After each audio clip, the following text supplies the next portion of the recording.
السلام علیکم لسنرز، آئیے ایچ اقبال کی کرائم سسپینس اور تھرل اسٹوری جنون کے صحرا کی دوسری اور آخری قسط سنتے ہیں۔ ہاتھ میں بندوق سنبھالے ہوئے نبیل نے بڑی سفاکانہ مسکراہٹ کے ساتھ اقصیٰ کی طرف دیکھا۔ زپ لگے ہوئے سرخ جمپر میں تم بہت اچھی لگ رہی ہو۔ پھر یکایک اس کے چہرے کے تاثرات بدلے اور وہ کچھ خوفناک نظر آنے لگا۔ میں نے تم سے کیا کہا تھا اقصیٰ؟ وہ خدرایا۔ تم اگر میری نہیں ہو سکی تو کسی کی بھی نہیں ہو سکو گی۔ پوک کر جا۔ خبردار، دروازے کی طرف سرکنے کی کوشش نہ کرو ورنہ۔ اس نے اپنی بات ادھوری چھوڑ کر بندوق اقصیٰ کی طرف سیدھی کی۔ اس نے کمرے میں آنے سے پہلے دستانے پہن لیے تھے۔ اس کے جسم پر اوور کوٹ اور سر پر فلیٹ ہیڈ اس وقت بھی تھا جب وہ جنید سے ملا تھا۔ دروازے کی طرف سرکتی ہوئی اقصیٰ خوف زدہ ہو کر ساکت ہو گئی۔ بس اب تمہیں فوراً یہاں سے میرے ساتھ نکل چلنا ہے، نبیل نے کہا۔ نہیں، اقصیٰ کا انداز ہذیانی تھا۔ میں تمہارے ساتھ نہیں جاؤں گی۔ اس وقت پردے کے پیچھے رحیم النساء ایسی حالت میں نہیں تھیں کہ باہر آ سکتی۔ انہوں نے پردے کے اوپر دباؤ ڈال کر اسے نیچے کیا تھا اور کمرے کا منظر دیکھ کر ان کی آنکھیں بھی خوف سے پھیل گئی تھیں۔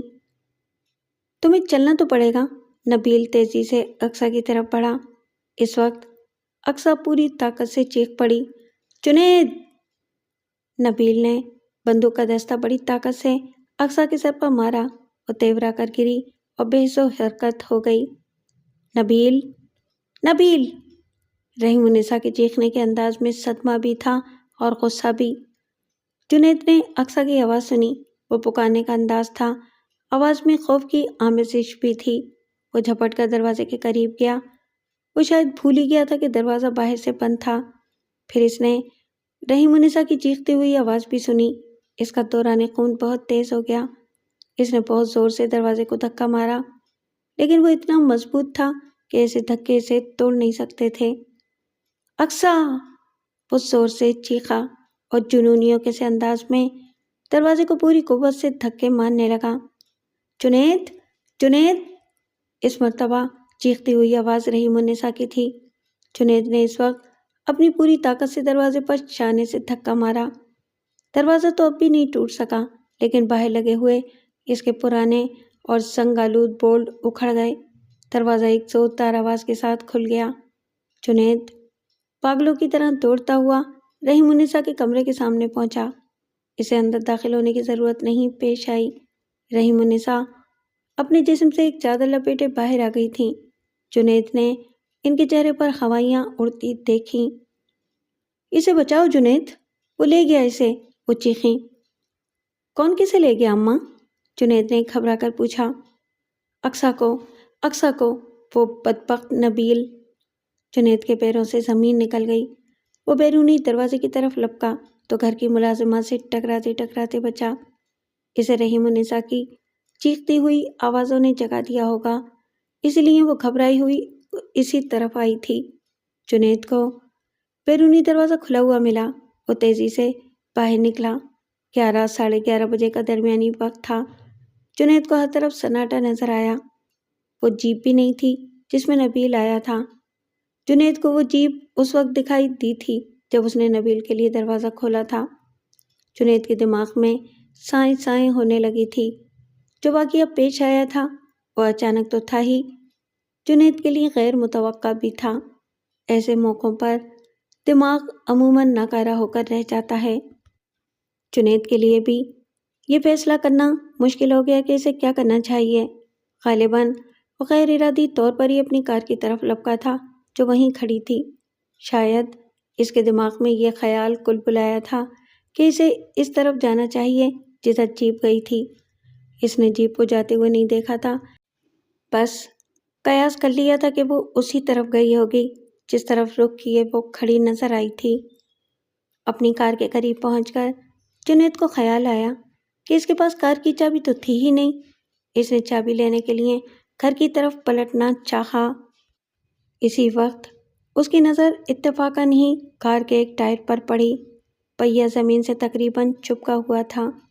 جنید کی نظر تیزی سے کار کے پچھلے پہیے کی طرف گئی۔ وہ پہیا بھی زمین سے تقریباً چپکا ہوا نظر آیا۔ ان دونوں ہی پہیوں کا اس حال میں نظر آنا اس بات کی طرف اشارہ کرتا تھا کہ انہیں دانستہ ناکارہ کیا گیا ہوگا۔ اقصیٰ، اقصیٰ، اقصیٰ! جنید کے دماغ میں گونج سی ہو رہی تھی اور اس کے ہاتھ پیر کانپنے لگے تھے۔ یہ اس کے لیے بہت بڑا سانحہ تھا کہ اس کی محبوب بیوی اغوا کر لی گئی تھی اور اسے اغوا کرنے والا نبیل تھا۔ جنید کو اس سے بڑا صدمہ پہنچا تھا کہ یہ حرکت اس انسان نے کی تھی جسے وہ اپنے سگے چھوٹے بھائیوں کی طرح چاہتا تھا، اور یہ بات تو اس کی سمجھ میں آ ہی نہیں رہی تھی کہ نبیل نے ایسا کیوں کیا تھا۔ وہ تو ماں سے ملنے گیا تھا، کیا وہ محض ایک بہانہ تھا؟ دراصل وہ اقصیٰ کو اغوا کرنا چاہتا تھا، مگر کیوں؟ اقصیٰ ہی کو کیوں؟ بہت سے خیالات جنید کے دماغ میں آندھی کی طرح چکرا رہے تھے۔ اسے یہ خیال بھی آیا تھا کہ گھر آنے کے لیے نبیل کا اصرار کیا اسی لیے تھا کہ وہ اقصیٰ کو اغوا کر سکے؟ جنید! رحیم النساء کی لرزتی ہوئی آواز سنائی دی۔ جنید چونکا۔ رحیم النساء چادر ہی میں لپٹی ہوئی گھر کے دروازے میں کھڑی تھیں۔ ان کے پیچھے ملازمہ بھی حیران و پریشان کھڑی تھی۔ یہ کیسے ہو گیا اماں؟ جنید کی آواز میں لرزش تھی۔ تمہیں کیسے نہیں معلوم؟ رحیم النساء اس پر پھٹ پڑیں۔ تم تو کسی سے میٹنگ کر رہے تھے۔ پولیس کو فون کیجیے نا صاحب، ملازمہ بول پڑی۔ اس پریشان کن صورتحال میں اس کے دماغ نے صحیح طور پر کام کیا تھا۔ گو کہ بیوی کے اغوا کی رپورٹ کرانا انجام کار بدنامی کا سبب بنتا، لیکن اس کے سوا کوئی بھی راستہ نہیں تھا۔ جنید نے موبائل پر پولیس اسٹیشن سے رابطہ کر کے اسے اغوا کے بارے میں بتایا۔ رحیم النساء بدستور اپنا جسم چادر میں لپیٹے ہوئے تھیں۔ جب جنید نے انہیں بتایا کہ تحقیقات کے لیے پولیس جلدی ان کے گھر پہنچنے والی ہے تو انہوں نے جلدی سے اپنے کمرے کا رخ کیا۔ جنید اس وقت دونوں ہاتھوں سے سر تھامے صوفے پر بیٹھا ہوا تھا۔ رحیم النساء جلدی کپڑے بدل کر واپس آ گئیں۔ یہ کیا ہو گیا اماں؟ جنید نے رحیم النساء کی طرف دیکھتے ہوئے سوال کیا۔ اس کا انداز ایسا تھا جسے رو دے گا۔ یہ سوال تو مجھے تم سے کرنا چاہیے، رحیم النساء غصیلے انداز میں بولی۔ جب تم یہاں کسی سے میٹنگ کر رہے تھے تو نبیل میرے کمرے تک پہنچا کیسے؟ حالات ایسے ہو چکے تھے کہ رحیم النساء سے اب کچھ بھی چھپانا بیکار تھا۔ جنید نے مختصراً سب کچھ بتا دیا۔ وہ سب کچھ سنتے ہوئے رحیم النساء حیرت سے منہ پھاڑے بیٹھی رہی تھیں۔ جنید کے خاموش ہوتے ہی وہ اس پر ایک بار پھر پھٹ پڑیں۔ پہلے کیوں نہیں بتایا تم نے مجھے کہ اس وقت تمہیں نبیل سے ملنا تھا؟ ارے میں تو اس بدبخت کو یہاں قدم ہی نہیں رکھنے دیتی۔ اسی وقت باہر کسی گاڑی کے رکنے کی آواز آئی۔ آنے والے پولیس والے ہی تھے۔ ان کے ایک افسر رحیم النساء کے ساتھ ان کے کمرے کی طرف بڑھا۔ جنید ان کے ساتھ ساتھ تھا۔ آپ خود اندازہ لگا سکتے ہیں کہ میں اس وقت اقصیٰ کی مدد کے لیے کمرے سے نہیں نکل سکتی تھی۔ رحیم النساء پولیس افسر کو اپنے کمرے میں پیش آنے والا واقعہ بتاتے ہوئے کہہ رہی تھیں۔ وہ اقصیٰ کو بندوق سے خوفزدہ نہیں کر سکا تھا۔ اس نے اقصیٰ کے سر پر بندوق کا دستہ مار کر اسے بے ہوش کر دیا۔ میں جلدی سے ایک چادر لپیٹ کر پردے کے پیچھے سے نکلی۔ باہر نکلنے سے پہلے میں ایک جھلک دیکھ چکی تھی۔ وہ اقصیٰ کو کندھے پر ڈال کر کمرے سے نکل رہا تھا۔ میں جب پردے سے باہر آئی تو وہ دکھائی نہیں دیا۔ میں دوڑتی ہوئی دروازے کی طرف بڑھی۔ وہ دروازہ کھلا ہی چھوڑ گیا تھا۔ میں نے اس وقت جنید کو بھی آواز دی تھی۔ میں جب کمرے سے نکلی تو کہیں پہ بھی وہ مجھے دکھائی نہیں دیا۔ پولیس افسر رحیم النساء اور جنید کمرے میں داخل ہوئے۔ پولیس افسر نے بہت تیز نگاہوں سے کمرے کا جائزہ لیا۔ کمرے کے وسط میں پڑی ہوئی بندوق جنید نے بھی دیکھ لی تھی۔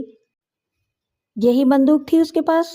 پولیس افسر نے بندوق کی طرف اشارہ کیا۔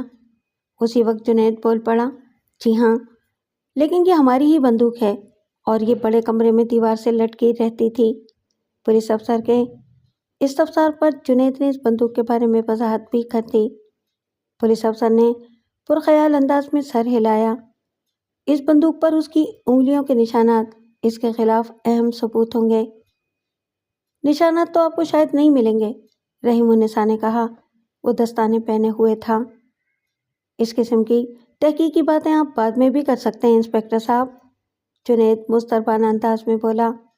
پہلے آپ کوئی ایسا قدم تو اٹھائیے کہ اقصیٰ کو جلد سے جلد بازیاب کیا جا سکے۔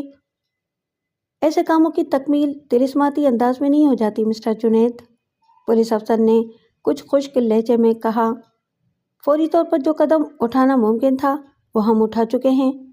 آپ نے فون پر بتا دیا تھا کہ اس کے پاس جیپ تھی، اس لیے شہر سے باہر جانے والے راستوں پر مامور پولیس کو اس سے آگاہ کیا جا چکا ہے۔ ایسے معاملوں میں ہماری پہلی کوشش یہی ہوتی ہے کہ مجرم شہر سے نکلنے نہ پائے، پھر اس کی تلاش تحقیقات ہی کی روشنی میں کی جاتی ہے۔ جنید مضطرب انداز میں پہلو بدل کر چپ ہو گیا۔ آدھے گھنٹے کی تحقیقات میں پولیس نے جنید اور رحیم النساء کے علاوہ ملازمہ کا بیان بھی لیا اور جاتے جاتے ڈھارس بندھانے والی بس یہ بات کہتی کہ نبیل اور اقصیٰ کو جلد سے جلد بازیاب کرنے کی کوشش کی جائے گی۔ پولیس کے جانے کے بعد آس پاس رہنے والوں نے گھر میں آ کر رحیم النساء اور جنید سے ملنا چاہا تھا، لیکن ملازمہ سے کہلوا دیا گیا کہ ان کی طبیعت ٹھیک نہیں ہے، اس لیے آج وہ کسی سے نہیں مل سکتے۔ آج کیا؟ ہم تو کبھی بھی کسی سے ملنے کے قابل نہیں رہے، رحیم النساء نے روحاں سے لہجے میں کہا۔ اس بدبخت نے تو ہمیں کسی قابل ہی نہیں چھوڑا۔ زیب النساء اور بہا میاں کا سامنا کرنا تو اب میرے لیے قیامت سے کم نہیں ہوگا۔ کیا میں انہیں فون پر اطلاع دے دوں؟ جنید نے پوچھا۔ ابھی نہیں، رحیم النساء نے جواب دیا۔ شاید انہیں موہم سی امید تھی کہ اگر پولیس کی کوشش سے اکثر رات گزرنے سے پہلے گھر واپس آ گئی تو اس کے بعد زیب النساء کو اس بارے میں بتانا زیادہ مناسب رہے گا۔ جنید کے دل پر اس وقت جو قیامت گزر رہی ہوگی، رحیم النساء کو اس کا احساس تھا، لیکن وہ یہ بھی جانتی تھیں کہ ان کے دل پر اس وقت جو کچھ گزر رہی تھی اس کا اندازہ جنید کو نہیں ہو سکتا تھا۔ اس کے لیے تو یہ اذیت ہی کچھ کم نہ تھی کہ ان کے گھر میں یہ قیامت برپا کرنے والا انہی کا کوک کا جنا تھا۔ جو کچھ ہوا وہ رحیم النساء کی دانست میں جنید کی غلطی سے ہوا تھا۔ اگر وہ انہیں نبیل کے بارے میں پہلے ہی سب کچھ بتا چکا ہوتا تو اس کی نوبت ہی نہ آتی۔ وہ اس گھر میں نبیل کو قدم ہی نہیں رکھنے دیتی۔ انہوں نے زیب النساء سے یہی وعدہ کیا تھا۔ نبیل سے رحیم النساء کی برگشت کی زیب النساء سے ملنے والی اطلاعات کے ہی باعث تھی۔ زیب النساء نے انہیں بتایا تھا کہ اقصیٰ اور نبیل کیونکہ ایک ہی کالج میں پڑھتے تھے، اس لیے وہ اقصیٰ کے ذریعے نبیل کی بگڑی ہوئی روش سے آگاہ ہوتی رہی تھی۔ نبیل دولت مند گھرانے کے بگڑے ہوئے لڑکوں کی صحبت میں پڑ چکا تھا۔ لڑکوں کا وہ جتھا سارے کالج میں بدنام تھا۔ لڑکیاں اکثر ان کی شکایت کرتی رہتی تھیں۔ ان شکایات کی وجہ سے اس جتھے کے کئی لڑکوں کو کالج سے نکالا بھی جا چکا تھا۔ وہ لڑکے اتنے بگڑ چکے تھے کہ جب بھی کالج میں کبھی 2-3 دن کی چھٹی پڑ جاتی تھی تو وہ سب بینکاک چلے جایا کرتے تھے، جو ان دنوں آزادانہ عیاشی کا سب سے بڑا مرکز تھا۔ زیب النساء کے بیان کے مطابق انہوں نے نبیل کو سمجھانے بجھانے کی ہر ممکن کوشش کی تھی، لیکن وہ باز نہیں آیا تھا۔ پھر جب زیب النساء نے محسوس کیا کہ اس کی نظریں اقصیٰ کے لیے بھی بے باک ہونے لگی ہیں تو انہوں نے اس سے صاف صاف کہہ دیا کہ وہ ان کے گھر سے چلا جائے۔ اس کے بعد ہی زیب النساء نے فون کر کے رحیم النساء کو یہ سب کچھ بتایا تھا، جس سے رحیم النساء کو صدمہ بھی ہوا تھا اور وہ مشتعل بھی ہوئی تھیں۔ ان کا غصہ ٹھنڈا ہونے سے پہلے ہی نبیل کا فون آ گیا تو وہ اس پر بھی برس پڑیں۔ جواباً نبیل نے بھی گستاخانہ انداز اختیار کیا تھا۔ اسی پر رحیم النساء نے اس سے کہہ دیا تھا کہ اب وہ ساری زندگی اس کا چہرہ نہیں دیکھیں گی۔ پھر جب اقصیٰ سے جنید کے رشتے کے سلسلے میں زیب النساء گریزاں ہوئی تھیں تو رحیم النساء کو بہت قلق ہوا تھا، لیکن دوسرے ہی دن زیب النساء نے انہیں فون کر کے اپنے گریزاں ہونے کی وجہ بتا دی تھی۔ وہ وجہ اتنی سنگین تھی کہ فوری طور پر سیف النساء نے وہ سب کچھ بتا کر رحیم النساء کو دل برداشتہ نہیں کرنا چاہا تھا، لیکن پھر جب ان کے شوہر نے انہیں مشورہ دیا کہ اس موقع پر رحیم النساء کو بتا دینا ہی مناسب ہوگا، ورنہ ساری زندگی کے لیے بڑی بہن کے دل میں چھوٹی بہن کی طرف سے ایک گرہ پڑ جائے گی۔ سیب النساء کے بیان کے مطابق ایک دن ان کی عدم موجودگی میں نبیل نے اقصیٰ کو گھر میں اکیلا پا کر اس سے دست درازی کی تھی۔ اس نے اقصیٰ کے منہ میں کپڑا ٹھوس کر اسے شور مچانے سے تو روک ہی دیا تھا، لیکن وہ اس سے زیادہ کچھ نہیں کر سکا۔ سیب النساء بروقت واپس گھر پہنچ گئی تھیں۔ انہوں نے غصے میں اپنی چپل اتار کر نبیل کو کھینچ ماری تھی اور اسے کہا تھا کہ وہ فوراً وہاں سے چلا جائے، ورنہ وہ شور مچا کر آس پاس کے لوگوں کو جمع کر لیں گی۔ صورتحال ایسی تھی کہ نبیل کچھ اور نہیں کر سکتا تھا۔ اس نے وہاں سے بچ نکلنے ہی میں اپنی عافیت سمجھی اور پھر گھر چھوڑ دیا۔ یہ باتیں جاننے کے بعد تو رحیم النساء کا اشتعال شاید آخری حد تک چلا گیا تھا۔ سیب النساء اقصیٰ اور جنید کی شادی سے اسی لیے گریزہ ہوئی تھیں کہ نبیل بھی اسی گھر کا بیٹا تھا۔ ماں بیٹی کی ناراضگی دائمی نہیں ہو سکتی تھی، کبھی نہ کبھی ان کا غصہ ٹھنڈا ہو جاتا، وہ بیٹے کو معاف کر دیتی اور وہ گھر لوٹ آتا۔ ایسی صورت میں اقصیٰ کے لیے اس گھر میں رہنا مشکل ہو جاتا اور شاید قریب ناممکن۔ وہ اس چھت کے نیچے سانس کیسے لے سکتی تھی جہاں اس کا سامنا اس شخص سے بھی رہتا جو اس پر دست درازی کر چکا تھا۔ لیکن جب رحیم النساء یہ سب کچھ جان کر پہلے سے بھی زیادہ مشتعل ہو گئیں، پہلے وہ یہ گمان نہیں کر سکی تھی کہ نبیل اس حد تک گر چکا ہوگا۔ ان کے خیال کے مطابق عیاش طبعی اور گھر ہی کی بیٹیوں پر بری نظر ڈالنے میں بہت فرق تھا۔ نبیل نے وہ فرق بھی نہیں سمجھا تھا۔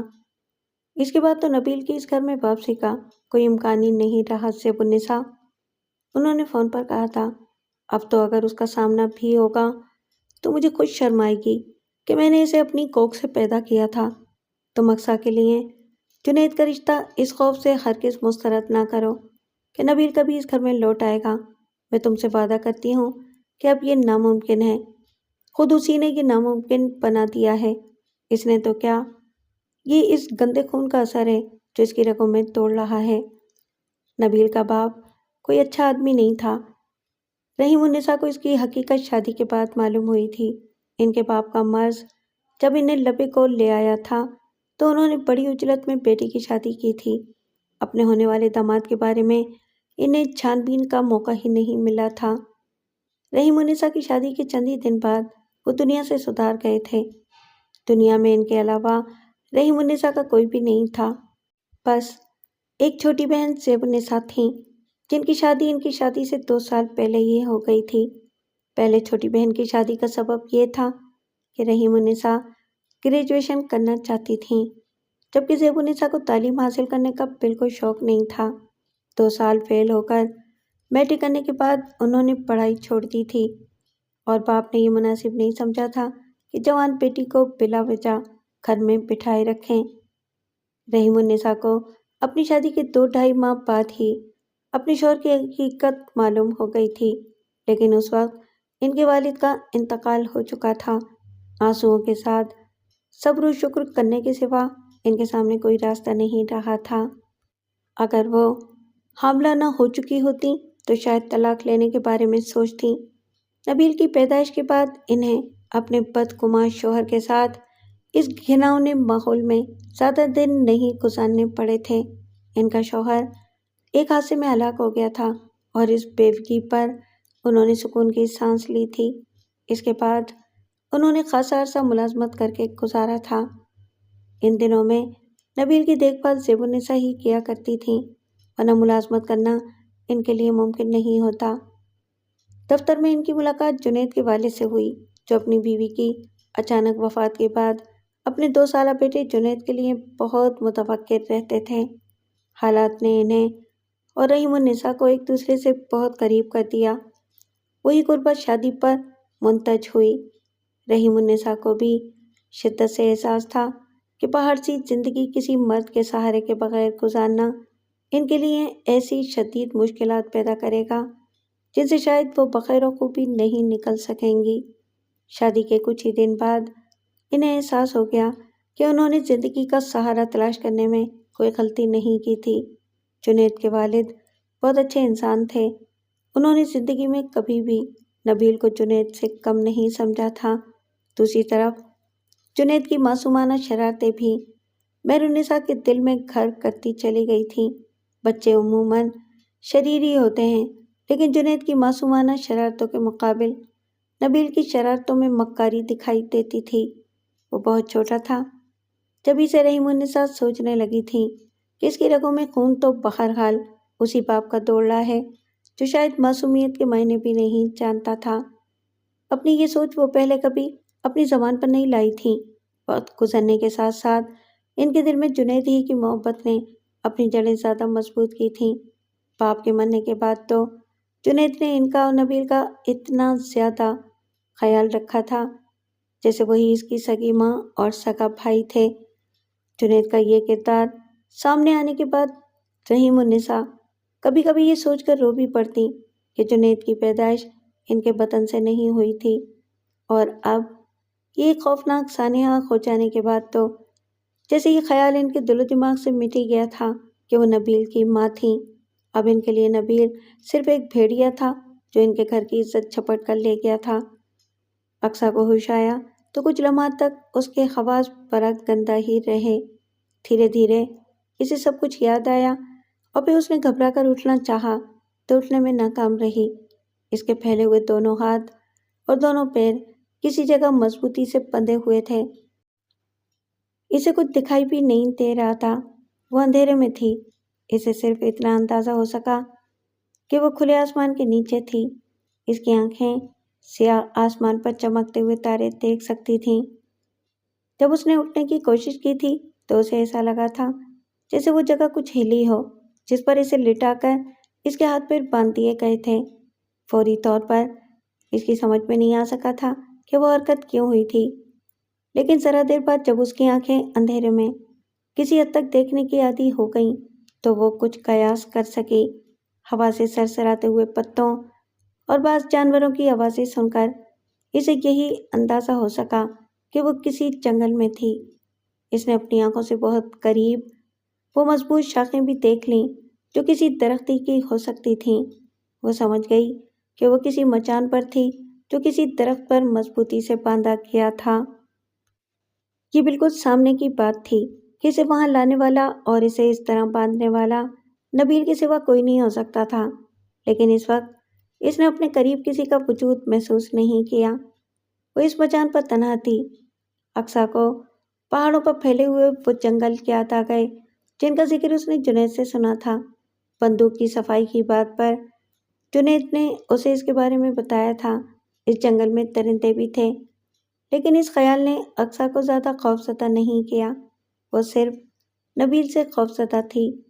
درندے تو اس کا صرف جسم ہی چیر پاڑ کر پھینک سکتے تھے، لیکن نبیل، وہ تو اس کی روح کو گاہل کر دینے کا خواہش مند تھا۔ اقصیٰ کی سمجھ میں نہیں آ سکا کہ نبیل اسے یہاں باندھ کر غائب کہاں ہو گیا تھا۔ اسے رحیم النساء اور جنید بھی یاد آئے۔ بے بسی کا احساس اس کی آنکھوں میں آنسو لے آیا۔ بربادی اسے اپنا مقدر معلوم ہونے لگی۔ جنید اور رحیم النساء اس کی کوئی مدد نہیں کر سکتے تھے۔ شاید قیاس کرنا بھی ان کے لیے مشکل ہوگا کہ وہ ان سے بہت دور جنگل کے ایک درخت پر بنے مچان پر بندھی ہوئی ہوگی۔ اقصیٰ کو اپنے ماں باپ بھی یاد آئے اور وہ دن بھی اس کے ذہن میں چکرا گئے جب وہ کالج میں داخل ہوئی تھی۔ نبیل اسی کالج میں پہلے سے زیر تعلیم تھا۔ اسے اس کالج میں داخل ہی اس لیے کرایا گیا تھا کہ وہ وہاں نبیل کے ساتھ ہی آ جا سکے اور زیب النساء اس کی طرف سے بے فکر رہ سکیں۔ سال بھر تک کوئی خاص واقعہ نہیں ہوا تھا، لیکن سال بھر بعد کالج میں جو سرگوشیاں شروع ہوئیں وہ اقصیٰ کے کانوں تک بھی پہنچی۔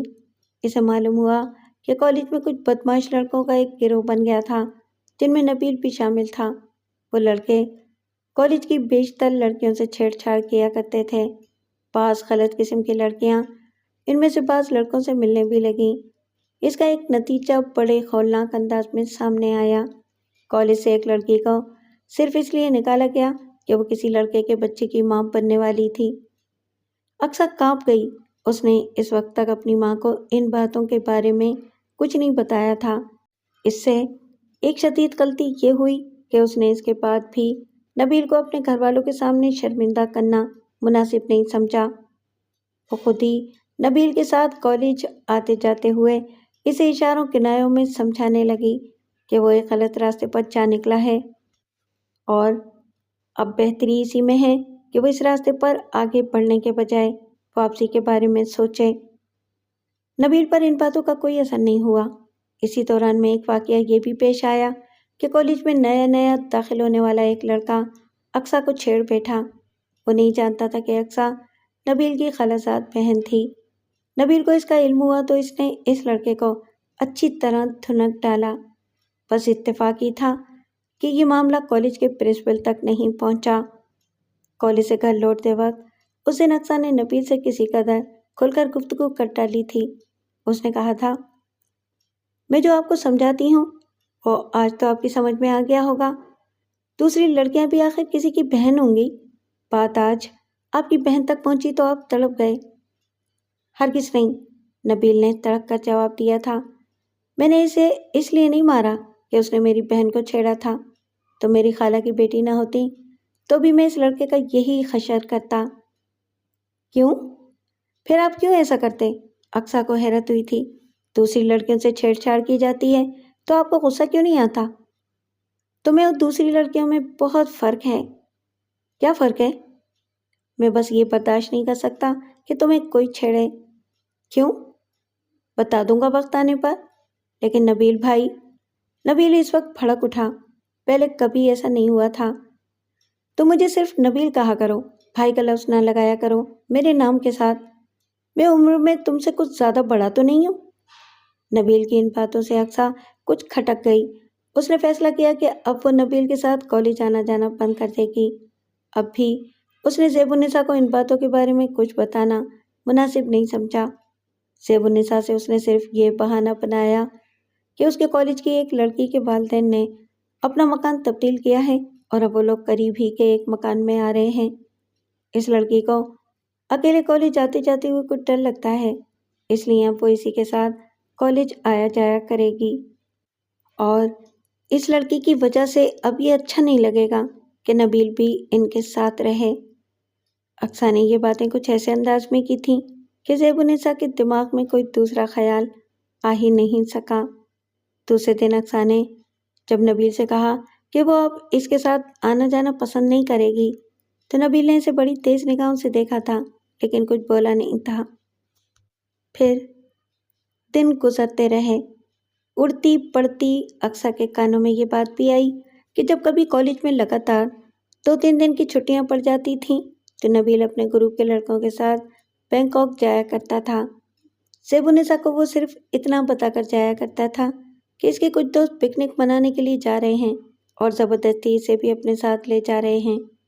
کسی طرح اقصیٰ کو یہ بھی معلوم ہو گیا کہ وہ لوگ بینکاک کیوں جایا کرتے تھے۔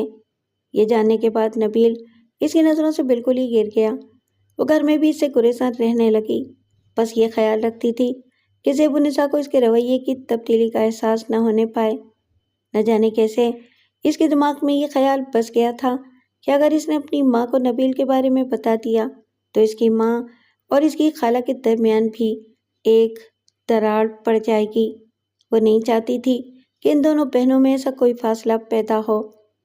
بینکاک کی بات معلوم ہونے کے بعد اقصیٰ اور زیادہ محتاط ہو گئی تھی، مگر کیونکہ اس نے اب بھی زیب النساء کو کچھ نہیں بتایا تھا اس لیے وہ ایک ایسی صورتحال سے دوچار ہوئی جو اس کے لیے لرزہ خیز تھی۔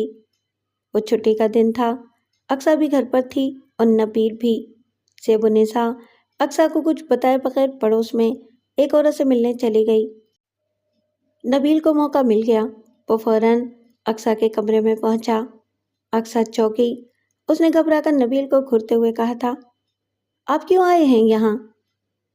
سنو اقصیٰ، نبیل کے لہجے میں نرمی تھی، میری کچھ عادات ایسی ہیں جو تمہاری نظر میں بہت بری ہیں، اسی لیے تم نے میرے ساتھ کالج جانا چھوڑا ہے، مگر یقین کرو کہ میرے دل میں تمہاری محبت کی جڑیں بہت گہری ہو چکی ہیں قانوناً یا شرعاً جو کچھ بھی کہہ لو، میں تمہیں اپنانا چاہتا ہوں۔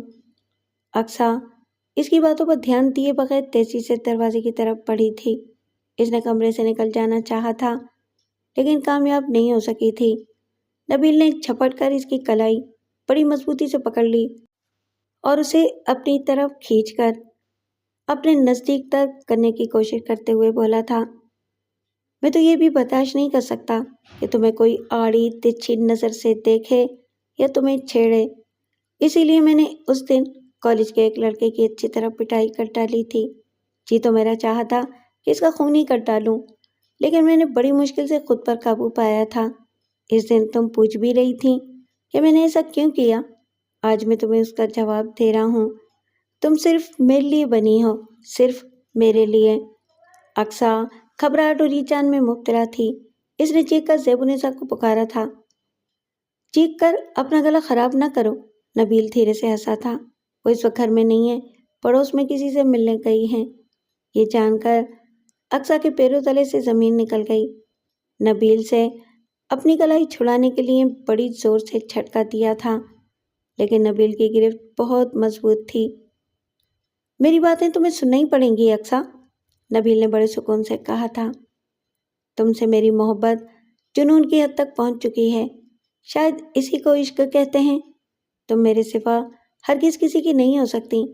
میں چاہوں تو اس وقت کچھ بھی کر سکتا ہوں، لیکن کم از کم تمہارے ساتھ میں ہرگز ایسا کرنا نہیں چاہتا۔ میں تمہیں بڑی عزت کے ساتھ اپنی زندگی کا ساتھی بنانا چاہتا ہوں۔ لعنت بھیجتی ہوں میں تم پر، اقصیٰ نے بپر کر کہا تھا۔ اس کی سانسیں پھولنے لگی تھیں۔ میں اپنی محبت سے تمہاری محبت جیت لوں گا، اس کا مجھے یقین ہے۔ شادی کے بعد تمہیں احساس ہو جائے گا کہ مجھ سے زیادہ چاہنے والا تمہیں کبھی مل ہی نہیں سکتا۔ میری باتیں یاد رکھنا، اگر تمہارے گھر والے تمہاری شادی کسی اور سے کرنا چاہیں تو انکار کر دینا۔ میں ایک اچھا کاروبار شروع کرنے والا ہوں، اس کے بعد میں تم سے شادی کر لوں گا۔ اگر تمہارے گھر والوں نے انکار کیا تو میں تمہیں اٹھا کر لے جاؤں گا۔ اس دوران میں زیبونسا گھر آ چکی تھیں۔ آتے ہی انہوں نے کسی کام سے اقصیٰ کے کمرے کا رخ کیا تھا اور دروازے میں قدم رکھتے ہی انہوں نے وہ منظر دیکھ لیا تھا کہ اقصیٰ اپنی کلائی چھڑانے کی جد و جہد کر رہی تھی اور نبیل اسے اپنے سینے سے لگانے کی کوشش کر رہا تھا۔ اس وقت زیبونسا کی دخل اندازی ہی اقصیٰ کے کام آئی تھی۔ نبیل اسے چھوڑ کر کمرے سے چلا گیا تھا۔ اقصیٰ ماں سے لپٹ کر رونے لگی تھی اور زیبونسا کی آنکھوں میں بھی آنسو آ گئے تھے۔ اس وقت اقصیٰ نے زیبونسا کو نبیل کے بارے میں سب کچھ بتا دیا تھا۔ تم نے مجھے یہ بتانے میں بہت دیر کی اقصیٰ، زیبونسا کی آواز کانپ رہی تھی۔ اگر پہلے بتا دیتی تو یہ نوبت ہی نہ آتی۔ میں آج ہی باجی کو فون کروں گی۔ نبیل کو انہوں نے گھر سے نکال دیا تھا اور فون پر رحیم النساء کو نبیل کی بگڑی ہوئی عادات و اطوار کے بارے میں آگاہ کرنے کے ساتھ انہیں یہ بھی بتا دیا تھا کہ انہوں نے نبیل کو اپنے گھر سے نکال دیا ہے۔ بس یہ بات نہیں بتائی تھی کہ نبیل نے اقصیٰ پر دست درازی کی تھی۔ یہ بات انہوں نے رحیم النساء کو مجبوراً اس وقت بتائی جب انہوں نے جنید کے لیے اقصیٰ کا رشتہ مانگا تھا۔ وہ رحیم النساء کو اپنے گریز کا سبب بتانے کے لیے مجبور ہو گئی تھیں اور اس وقت رحیم النساء نے انہیں یقین دلایا تھا کہ اب نبیل ان کے گھر میں کبھی قدم نہیں رکھ سکتا۔ اقصیٰ پر اس وقت بھی نبیل کا خوف طاری تھا۔ جن دنوں جنید ان کے گھر میں آ کر رہا تھا وہ اس وقت بھی اسی خوف کا شکار تھی۔ اس نے نبیل کے لہجے میں بڑی خوفناک پختگی محسوس کی تھی۔ یہ خیال اس کے دل میں بیٹھ گیا تھا کہ اگر اس کی شادی کہیں اور ہوئی تو نبیل کوئی بھی سنگین قدم اٹھانے میں دریغ نہیں کرے گا۔ اسی لیے جب جنید نے اس سے اپنی شادی کی خواہش کا اظہار کیا تھا تو وہ بری طرح گھبرا گئی تھی۔ جنید اسے اچھا لگنے لگا تھا، لیکن یہ خیال اس کے لیے پریشان کن تھا کہ اس گھر میں جانا اس کے لیے بہت مشکل ہوگا جہاں نبیل کسی وقت بھی واپس لوٹ سکتا تھا۔ جب زیبونسا نے رحیم النساء سے صاف صاف بات کرنے کے بعد اقصیٰ سے جنید کی شادی طے کی تھی تو اقصیٰ نے اپنے خوف اور پریشانی سے اپنی ماں کو آگاہ کر دیا تھا، لیکن زیبونسا سمجھ رہی تھیں کہ نبیل صرف دھمکیاں دے کر گیا تھا جن پر وہ عمل نہیں کر سکے گا۔ اس کے بعد اقصیٰ اپنے والدین کی رضا کے سامنے سر جھکانے پر مجبور ہو گئی تھی، لیکن آخر کار اس کا خوف رنگ لا کر رہا تھا۔ رحیم النساء کا یہ خیال غلط ثابت ہو گیا کہ نبیل کی باتیں صرف دھمکیاں تھیں جن پر وہ کبھی عمل نہیں کر سکے گا۔ نبیل نے جو کچھ کہا تھا اس پر وہ عمل کر چکا تھا، اور اسی کے نتیجے میں اقصیٰ اس وقت ایک مہیب جنگل میں اس طرح تھی کہ اس کے ہاتھ پیر بندھے ہوئے تھے۔ نبیل اسے اس حال میں لانے کے بعد کہاں چلا گیا تھا؟ اقصیٰ اس بارے میں کوئی اندازہ لگانے سے بھی قاصر تھی۔ بندھی ہوئی حالت میں وہ مچان پر چت پڑی ہوئی آسمان پر بکھرے ہوئے ستاروں کو دیکھ سکتی تھی، یا اس کی نگاہیں اپنے دائیں بائیں اور پیروں کی طرف پھیلے ہوئے اندھیرے میں جھکولے کھا سکتی تھیں۔ کبھی اسے ایسی آوازیں بھی سنائی دے رہی تھیں جو مختلف جانوروں ہی کی ہو سکتی تھیں۔ ابھی اسے کسی درندے کی قرراہٹ سنائی نہیں دی تھی، لیکن جنید کے الفاظ اسے یاد تھے کہ ان جنگلوں میں درندے بھی تھے۔ اقصیٰ نے ایک مرتبہ پھر اپنی ساری طاقت سے اپنے ہاتھ آزاد کرانے کی کوشش کی، مگر ناکام رہی۔ اس کی آنکھوں سے بے بسی کے آنسو چھلک پڑے۔ جنید کے گھر پر ایسا سکوت طاری تھا جیسے وہاں کوئی روح نہ ہو، لیکن ایک کمرے میں رحیم النساء بھی جاگ رہی تھیں اور جنید بھی۔ ان دونوں کی خاموشی نے اس کمرے کے ماحول کو ایسا سوگوار بنا دیا تھا جیسے وہاں کسی کی موت ہو گئی ہو۔ رات جب اپنے آخری پہر میں تھی، جنید نے موبائل پر پولیس اسٹیشن سے رابطہ قائم کیا اور متعلقہ پولیس آفیسر سے بات کی۔ کچھ معلوم ہوا آفیسر؟ جنید نے مضطرب لہجے میں پوچھا۔ نہیں مسٹر جنید، فی الحال یقین سے صرف اتنا ہی کہا جا سکتا ہے کہ آپ کا بھائی آپ کی بیوی کو لے کر ابھی تو اس شہر سے باہر نہیں جا سکا ہے۔ وہ یقیناً اسی شہر میں کسی جگہ پر ہے۔ آپ نے ہمیں نبیل کا جو موبائل نمبر دیا تھا اس پر ہم بھی اس سے رابطہ نہیں کر سکے۔ اس نے موبائل بند کر دیا ہے۔ اگر اس سے بات ہو جاتی تو ہم اپنے کچھ خاص طریقوں سے یہ معلوم کرنے میں کامیاب ہو سکتے تھے کہ وہ شہر کی کس سمت میں ہے۔ اب فی الحال تو آپ ہماری تحقیقات کو ٹھپی سمجھیے۔ دن ہونے کے بعد ہی کچھ ایسی معلومات حاصل کرنے کی کوشش کر سکتے ہیں جن سے کچھ اندازے لگائے جا سکیں، اور اندازوں کی روشنی میں ہی کوئی اقدام کیا جا سکے گا۔ پولیس افسر نے بڑی وضاحت سے جواب دیا تھا۔ جنید نے کھسیا کر کہا، اتنی دیر میں تو اقصیٰ پر نہ جانے کیا گزر جائے۔ اس سلسلے میں ہم دعا ہی کر سکتے ہیں کہ آپ کی بیوی ہر قسم کی بربریت سے محفوظ رہے۔ دعا کریں گے آپ؟ جنید نے تلخی سے کہا، آپ کے محکمے کو دعا کرنے کی تنخواہیں دی جاتی ہیں؟ آپ کا غصہ اور جذباتیت ایک فطری امر ہے، تاہم آپ کو ٹھنڈے دل و دماغ سے بھی سوچنا چاہیے، پولیس آفیسر نے نرم لہجے میں کہا۔ پولیس میں جادوگر بھرتی نہیں کیے جاتے جو آنن فانن ہر بات کا پتہ لگا لیں۔ ہمیں تو آپ سے بھی کوئی ایسی بات نہیں معلوم ہو سکی جس کے سہارے ہم کوئی اقدام کرنے کے بارے میں سوچ سکتے۔ ہمیں خود ہی دماغ سوزی کر کے امکانات کا جائزہ لینا پڑے گا۔ جنید نے مشتعل سے انداز میں موبائل بستر پر پٹک دیا اور کمرے میں ٹہلنے لگا۔ رحیم النساء کھوئی کھوئی سے انداز میں بستر پر پڑے ہوئے موبائل کی طرف دیکھتی رہیں۔ اقصیٰ کو مچان پر پڑے ہوئے کئی گھنٹے گزر چکے تھے۔ پیاس سے اب اس کا حلق خشک ہونے لگا تھا۔ مسلسل سوچتے رہنے کے باعث دماغ پر طاری ہونے والی تھکن اسے غنودگی کی طرف دھکیلنے لگی تھی۔ دفعتاً وہ چونکی۔ اس نے ایسی آوازیں سنی تھیں جو اس کے اندازے کے مطابق مچان کے نیچے درخت کے پاس ہی سے سنائی دی تھیں۔ کوئی جانور، کوئی درندہ؟ اقصیٰ کے دماغ میں گنسی ہوئی۔ پھر چند لمحے گزرے تھے کہ اسے ایسا لگا جیسے اس کے دائیں جانب کسی بہت بڑے سانپ نے اپنا پھن اٹھایا ہو اور پھر دھپ سے اپنا سر مچان پر پٹک دیا ہو۔ اقصیٰ نے گھبرا کر اپنی سانس اندر کی طرف کھینچی۔ یہ اتفاق ہی تھا کہ اس کے منہ سے چیخ نہیں نکلی تھی۔ پھر دوسرے سانپ نے پھن اٹھایا اور اپنا سر مچان پر پٹک دیا، لیکن دراصل وہ دو انسانی ہاتھ تھے جو نیچے سے یکے بعد دیگرے مچان پر آئے تھے۔ ان ہاتھوں پر دباؤ ڈال کر کوئی مچان پر چڑھ آیا۔ اقصیٰ کی سانسیں تیزی سے چلنے لگی تھیں۔ اندھیرے میں وہ کسی کو دیکھ تو نہیں سکتی تھی، لیکن قیاس تو کر ہی سکتی تھی کہ اس وقت مچان پر آنے والا وہ شخص نبیل ہی ہو سکتا تھا۔ یکایک اس کی آنکھیں چندھیا گئیں۔ اس کے چہرے پر ایک طاقتور ٹارچ کی روشنی ڈالی گئی تھی۔ تو ہوش آ گیا تمہیں؟ وہ نبیل ہی کی آواز تھی۔ اس کا لہجہ بے حد کھردرا تھا۔ درندے ہو تم، بے بسی کے احساس کے باوجود اقصیٰ نے بڑے غصے سے کہا۔ کوئی انسان تو ایسا نہیں ہو سکتا کہ مجھ جیسی کمزور لڑکی کے ساتھ ایسا سلوک کرے۔ یہ تو ضلالت ہے، رسالت ہے۔ ایسے الفاظ زبان پر نہ لاؤ کہ مجھے غصہ آ جائے، نبیل نے کہا۔ اگر مجھے غصہ آ گیا تو میں تمہارے منہ پر تماچا رسید کر دوں گا، اور میں نہیں چاہتا کہ جب دن کی روشنی ہو تو میں تمہارے خوبصورت گالوں پر اپنی انگلیوں کے نشانات دیکھوں۔ کیوں لائے ہو تم مجھے اس جنگل میں؟ اقصیٰ ہذیانی سے انداز میں چیخ پڑی۔ ہاں، نبیل نے کہا، تمہارے اس سوال کا جواب میں یقیناً دے سکتا ہوں۔ میں نے کہا تھا نا، تم صرف میری ہو۔ میں تمہیں کسی اور کا ہوتے ہوئے دیکھ نہیں سکتا۔ تمہیں اس شادی سے انکار کر دینا چاہیے تھا۔ میں خود ہی یہ شادی کسی نہ کسی طرح روک دیتا، لیکن بدقسمتی سے میں کچھ دن کے لیے ملک سے باہر چلا گیا تھا۔ واپس لوٹا تو یہ تکلیف دہ بات معلوم ہوئی۔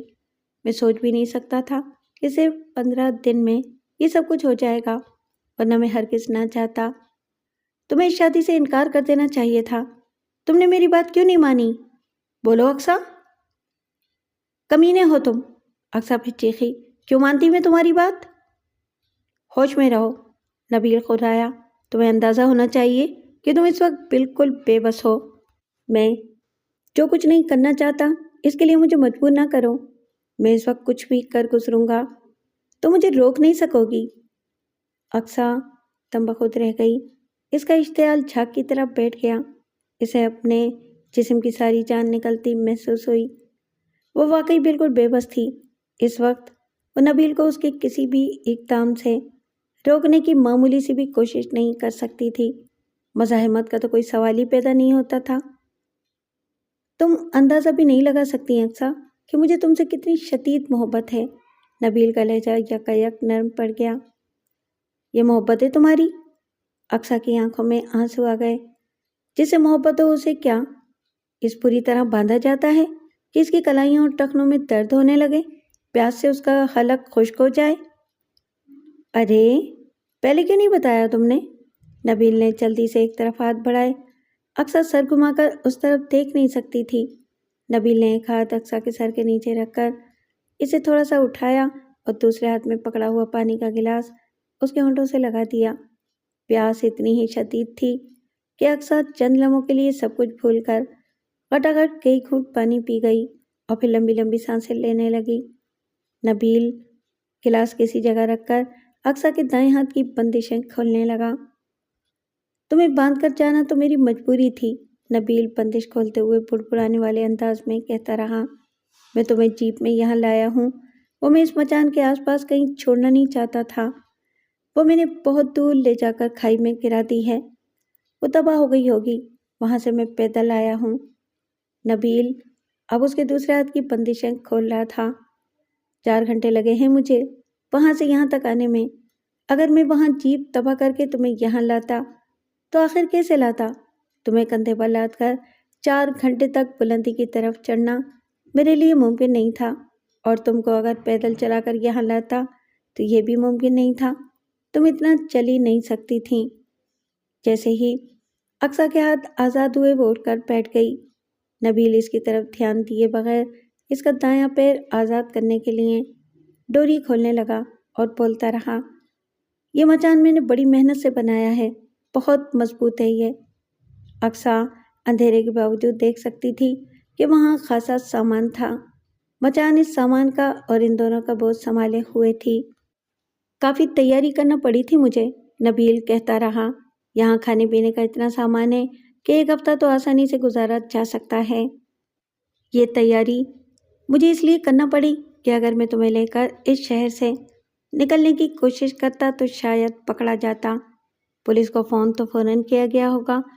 اب کسی کو یہ خیال نہیں آ سکتا کہ میں تمہیں لے کر اس جنگل کی طرف نکل آیا ہوں گا جہاں درندے بھی ہیں۔ اقصیٰ اپنے دونوں ہاتھ ایک دوسرے سے مسل رہی تھی۔ خون کے بہاؤ میں رکاوٹ کے سبب وہ سنسے ہو گئے تھے۔ کلائیوں میں جلن بھی ہو رہی تھی۔ یہی حال ٹخنوں کے پاس پیروں کا بھی تھا۔ نبیل اب اس کا دوسرا پیر آزاد کر رہا تھا۔ اس دوران میں بھی وہ بڑے اطمینان سے بولتا رہا۔ ہفتے بھر میں پولیس ہماری تلاش میں ہاتھ پیر مارنے کے بعد مایوس ہو جائے گی، تفتیش میں سرگرمی نہیں رہے گی۔ اس وقت میں تمہیں یہاں چھوڑ کر جنید سے ملنے جاؤں گا۔ میں اسے مجبور کر دوں گا کہ وہ تمہیں طلاق دے دے۔ میری واپسی 24 گھنٹے کے اندر اندر ہو جائے گی۔ پھر میں تمہیں یہاں سے 50-60 میل دور ایک گاؤں میں لے جاؤں گا۔ میری کوشش ہوگی کہ تمہیں زیادہ پیدل نہ چلنا پڑے۔ میں زیادہ تر تمہیں اپنے کاندھے پر اٹھا کر چلوں گا۔ اس گاؤں میں ہم شادی کر لیں گے۔ نبیل یہ سب کچھ اتنے اطمینان سے کہتا رہا جیسے وہ سب کچھ اتنی ہی آسانی سے ہو بھی جاتا جس کا وہ خواہش مند تھا۔ اقصیٰ محسوس کرنے لگی کہ اس وقت وہ ایک ایسے شخص کے ساتھ تھی جو اپنا دماغی توازن کھو چکا تھا۔ نبیل نے اس کا دوسرا پیر بھی آزاد کر دیا۔ اقصیٰ اپنی دائیں ٹانگ پہلے ہی سمیٹ چکی تھی۔ بندش سے نجات ملتے ہی اس نے دوسری ٹانگ بھی سمیٹ لی۔ اسے محسوس ہو رہا تھا کہ اگر اس کی ٹانگ 1 گھنٹے بھی اور بندھی رہتی تو شاید ہمیشہ ہمیشہ کے لیے اکڑ جاتی۔ 4 گھنٹے تک چل کر بہت تھک گیا ہوں میں، نبیل نے مچان پر لیٹتے ہوئے کہا۔ مجھے آرام کی ضرورت ہے۔ اقصیٰ اندھیرے میں صاف طور پر دیکھ نہیں سکی تھی۔ وہ بس اندازہ ہی لگا سکی کہ وہ رائفل تھی جو نبیل نے اپنے سر کے نیچے رکھ لی تھی۔ تم بھی لیٹ جاؤ اقصیٰ، نبیل نے بڑے پیار بھرے لہجے میں کہا۔ اس کا انداز ایسا تھا جیسے تھوڑی دیر پہلے اقصیٰ سے اس کی کوئی تلخ کلامی نہ ہوئی ہو۔ اقصیٰ بیٹھی رہی۔ وہ نبیل کے برابر میں لیٹنا نہیں چاہتی تھی اور مچان اتنی بڑی نہیں تھی کہ وہ نبیل سے کچھ ہٹ کر لیٹ سکتی۔ اس صورتحال سے اس کا دماغ چکرانے لگا تھا، لیکن وہ یہ سوچنے کی کوشش کر رہی تھی۔ نبیل کے انداز سے یہ بات صاف ظاہر ہو گئی تھی کہ وہ اس کے ساتھ یہاں کوئی زیادتی نہیں کرنا چاہتا۔ وہ تو یہ منصوبہ بنائے بیٹھا تھا کہ اسے جنید سے طلاق دلا کر اس سے شادی کرے گا۔ اقصیٰ کی دانست میں اس کی سوچ کے 2 ہی اسباب ہو سکتے تھے۔ ایک تو یہ کہ وہ واقعی اقصیٰ سے جنون کی حد تک محبت کرنے کے باعث اپنا دماغی توازن کھو بیٹھا تھا، یا وہ پہلے ہی سے نفسیاتی مریض تھا اور جنید سے اقصیٰ کی شادی ہو جانے کے باعث اس کے مرض نے شدت اختیار کر لی تھی۔ اقصیٰ کے لیے یہ بھی بہت لرزہ خیز تھا کہ وہ 1 ہفتہ اس مچان پر نبیل کے ساتھ گزارنے پر مجبور تھی۔ فی الحال تو یہ ظاہر ہو گیا تھا کہ نبیل اس کے ساتھ کوئی زیادتی نہیں کرنا چاہتا، مگر ان 7 دنوں میں کسی وقت بھی اس پر وحشت طاری ہو سکتی تھی، اور یہ ممکن نہیں تھا کہ اس ویران جنگل میں وہ خود کو نبیل کی وحشت سے بچا سکتی۔ اس کے سامنے لے دے کر شاید یہی ایک راستہ تھا کہ نبیل کے محبت آمیز رویے کا کسی حد تک مثبت جواب دے کر اسے اس منزل تک جانے سے روکے رکھتی جہاں اس پر وحشت طاری ہو سکتی۔ اسی دوران میں اسے کوئی ایسا موقع تلاش کرنا تھا کہ وہ نبیل کی رائفل پر قبضہ کرنے میں کامیاب ہو جائے۔ اگرچہ وہ جنید کے گھر کی بندوق چھوتے ہوئے بھی ڈری تھی، لیکن غیر معمولی حالات میں اس قسم کا ڈر انسان کے دل سے نکل جاتا ہے۔ کچھ ایسا ہی اقصیٰ بھی محسوس کر رہی تھی۔ گو کہ اسے رائفل چلانا نہیں آتی تھی، لیکن وہ نبیل کو رائفل سے خوف زدہ کر سکتی تھی، اسے اپنے قریب آنے سے روک سکتی تھی، اور اس کے بعد اسے کسی طرح اس جنگل سے نکلنا بھی تھا۔ اقصیٰ کے دماغ میں یہ سوال ابھرا کہ جو کچھ اس نے سوچا تھا وہ اس پر عمل بھی کر سکے گی یا نہیں۔ لیٹ جاؤ اقصیٰ، نبیل اس طرح بڑبڑایا جیسے اس پر غنودگی طاری ہونے لگی ہو۔ اقصیٰ نے اب بھی اس کی طرف دھیان نہیں دیا اور سمجھا کہ نبیل جلدی نیند کی آغوش میں جانے والا ہے۔ خیالات اس کے دماغ میں بھنور کی طرح پھیلتے سمٹتے رہے۔ وہ اب اس انداز میں سوچنے لگی کہ اگر ان 7 دنوں میں اپنا مقصد حاصل نہیں ہو سکا تو 7 دن بعد وہ 24 گھنٹے کے لیے آزاد ہو جائے گی۔ نبیل جنید سے ملنے چلا جائے گا۔ اس وقت اس درخت پر بنی مچان سے اتر کر اس جنگل سے نکلنے اور شہر تک پہنچنے کی کوشش کر سکتی تھی۔ اقصیٰ کے دماغ میں پھر ایک سوال ابھرا، کیا وہ یہ سب کچھ کر سکے گی؟ اس جنگل میں درندے بھی تھے۔ نبیل تو رائفل سے اپنی حفاظت کر سکتا تھا، لیکن وہ بے بس ہوتی، کوئی درندہ اسے چیر پھاڑ کر رکھ دیتا۔ اس خیال سے اقصیٰ کانپ گئی۔ یکایک نبیل کسی حد تک گرج کر بولا، سنا نہیں تم نے؟ میں کہہ رہا ہوں کہ لیٹ جاؤ۔ اقصیٰ گھبرا کر نبیل کے برابر میں ہی لیٹ گئی۔ اسے کوشش یہی کرنا تھی کہ اپنے کسی منفی رویے سے نبیل پر وحشت طاری نہ ہونے دے۔ دماغ میں خیالات کی گردش جاری رہی۔ اسے یقین تھا کہ جنید اسے طلاق دلانے میں نبیل کو کامیابی ہرگز نہیں ہوگی۔ ناکامی کی صورت میں وہ جھنجھلا کر واپس لوٹتا تو اس کی وحشت یقیناً عروج پر ہوتی۔ وہ اقصیٰ سے شادی کرنا چاہتا تھا، لیکن اس میں ناکامی کے بعد وہ کچھ بھی کر گزرتا۔ اقصیٰ اگر یہیں رہتی تو نبیل کی وحشت سے خود کو بچانے میں ناکامی رہتی۔ اس کے لیے ضروری تھا کہ وہ 24 گھنٹے کی اس مہلت سے فائدہ اٹھانے کی کوشش کرتی، کسی درندے کا لقمہ بن جاتی یا شہر تک پہنچنے میں کامیاب رہتی۔ صرف اسی طرح وہ نبیل کی بربریت سے محفوظ رہتی۔ اس کی دانست میں یہ امکان بالکل نہیں تھا کہ یہاں کوئی اس کی مدد کے لیے آ جاتا۔ ان سب پریشان کن خیالات کے باوجود کسی وقت اقصیٰ کی آنکھ چھپک گئی۔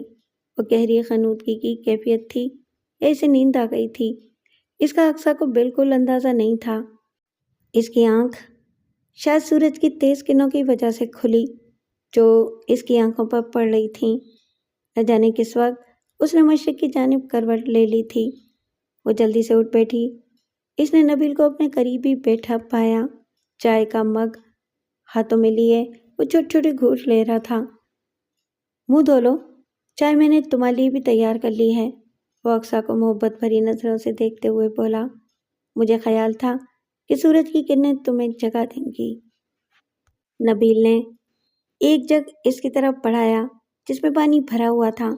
اقصیٰ نے خاموشی سے جگ لیا اور مچان کے کنارے بیٹھ کر منہ دھونے لگی۔ جنگل اس وقت پرندوں کے شور سے گونج رہا تھا۔ 2 خرگوش ایک جھاڑی کے قریب اچھلتے کودتے نظر آئے۔ اقصیٰ نے ایک لومڑی بھی دیکھی جو کسی طرف سے کلانچے بھرتی ہوئی آئی اور کسی طرف غائب بھی ہو گئی۔ اقصیٰ نے منہ دھونے کے ساتھ کلیاں بھی کیں۔ پھر وہ مڑی تو اس نے دیکھا کہ نبیل اس کی طرف ایک تولیہ بڑھائے ہوئے تھا۔ اقصیٰ نے چائے کا مگ بھی اپنے قریب رکھ دیکھا۔ تولیے سے منہ خشک کرتے وقت اس کی نظر ایک اسٹو پر پڑی جس پر چھوٹی سی کیتلی چڑھی ہوئی تھی۔ نبیل نے واقعی بڑے مکمل انتظامات کیے تھے۔ اقصیٰ جب چائے کا گھونٹ لینے لگی تو نبیل نے کہیں سے ایک چادر نکال کر مشرق کی جانب درخت کی شاخوں سے باندھ دی۔ اس طرح وہ دونوں ہی سورج کی تیز کرنوں سے محفوظ ہو گئے۔ اقصیٰ پھر ارد گرد نظریں دوڑانے لگی۔ اس مقام پر جنگل زیادہ گھنا نہیں تھا، لیکن تھوڑے تھوڑے فاصلے سے جو درخت تھے وہ بہت گھنے اور تناور تھے۔ اب کیسا محسوس کر رہی ہو اقصیٰ؟ نبیل بولا۔ مجھ سے تمہاری ناراضگی تو ختم نہیں ہوئی ہوگی؟ اقصیٰ نے نبیل کی طرف دیکھا اور بڑی منافقت سے بولی، میں سوچ بھی نہیں سکتی تھی کہ آپ مجھ سے شدید محبت کرتے ہیں۔ آپ نے جو سنگین خطرات مول لیے ہیں وہ محبت کے انتہائی شدید جذبے ہی کی وجہ سے مول لیے جا سکتے ہیں۔ نبیل کا چہرہ کھل اٹھا۔ سچ اقصیٰ، تم یہی محسوس کر رہی ہو؟ ہاں، اقصیٰ نے اپنے ہونٹوں پر ہلکی سی مسکراہٹ بھی نمودار کر لی۔ اگر مجھے پہلے کسی طرح آپ کی اس محبت کا اندازہ ہو جاتا تو میں کالج کے دنوں میں آپ سے ناراض نہ ہوتی اور جنید سے ہرگز شادی نہ کرتی۔ گریٹ، نبیل کی آنکھیں چمکنے لگیں۔ تم خود اس کا اعتراف کر رہی ہو، اس لیے میں صدق کے دل سے تمہاری یہ غلطی معاف کیے دیتا ہوں۔ کیا آپ اپنے اس مقصد میں کامیاب ہو جائیں گے کہ مجھے طلاق مل جائے؟ اس کی طرف سے تو تم بالکل مطمئن رہو، نبیل نے جواب دیتے ہوئے اپنی رائفل تھپ تھپائی جو اس وقت اس نے اپنے شانے سے لٹکا رکھی تھی۔ اقصیٰ نے سوچا، کیا یہ ممکن ہے کہ جنید رائفل کی نال اپنے سینے پر تنی دیکھ کر ڈر جائیں اور نبیل کی بات مان لیں؟ یہ ہرگز نہیں ہوگا، اقصیٰ کے دل کا یہ بڑا مضبوط جواب تھا۔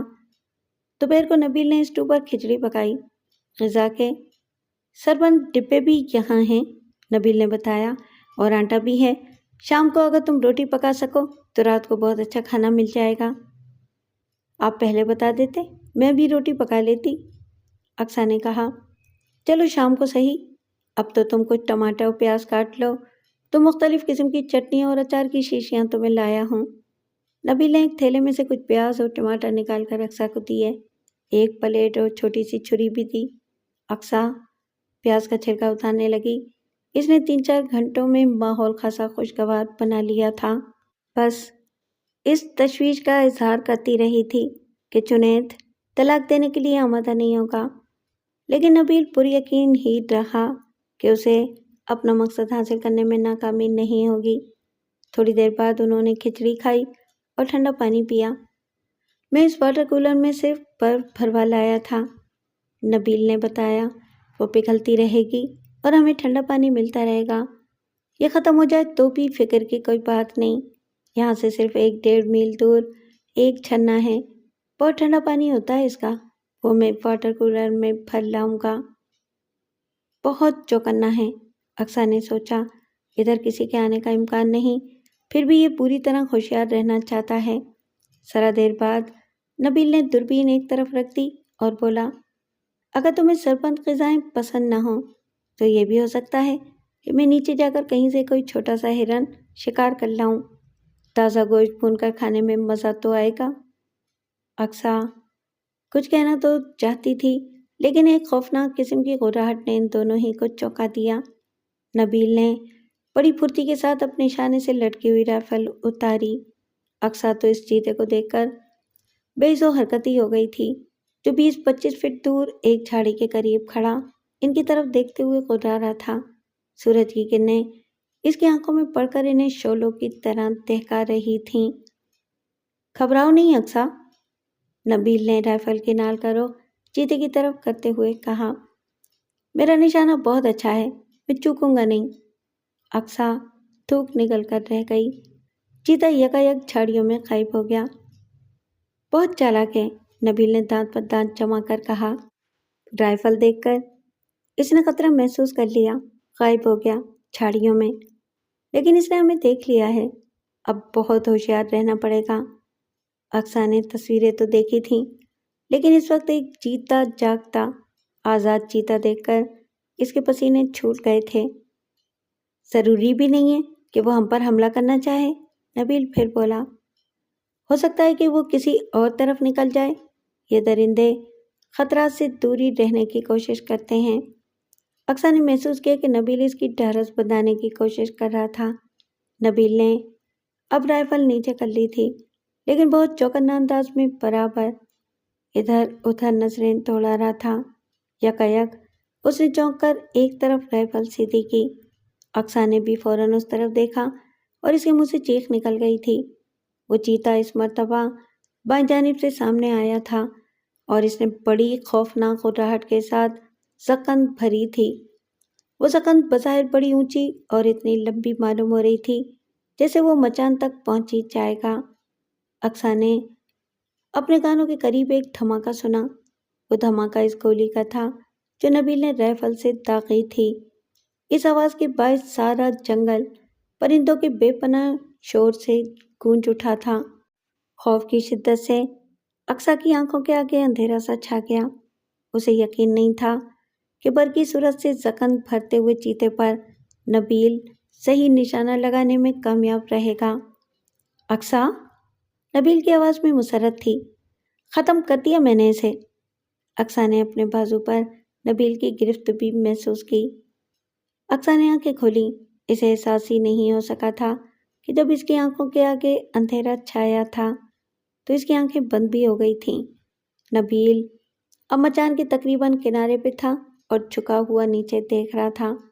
اقصیٰ کے بازو پر اس کی گرفت تھی۔